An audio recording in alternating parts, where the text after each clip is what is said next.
Okay, so I think a few things about this.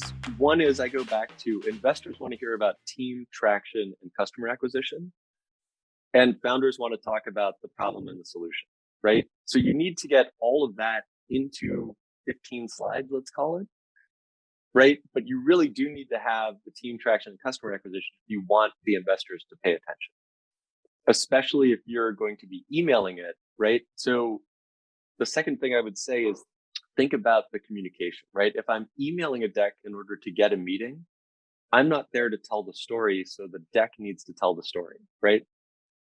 If I'm in the meeting, I need to tell the story. So the deck actually needs to act as a platform that allows me to stand on stage, tell the story, become the source of truth, and establish a personal connection with the audience because people invest based on personal connections.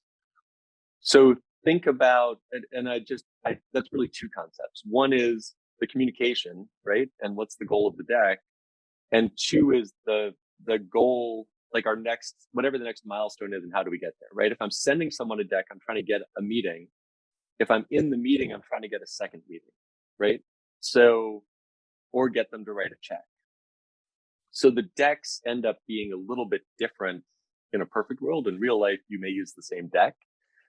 But when I'm emailing someone, I would probably send a shorter deck, right? That has just what they need in order to say yes to the meeting with maybe a little bit more text because I'm not there to tell the story.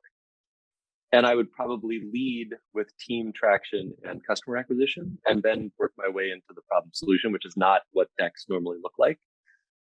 And because team comes first, if I have any kind of, if I worked at Microsoft or previously had an exit or my co-founder is the best developer in the world, like I would put that on slide one and also put that into the email. Like I would send a short note.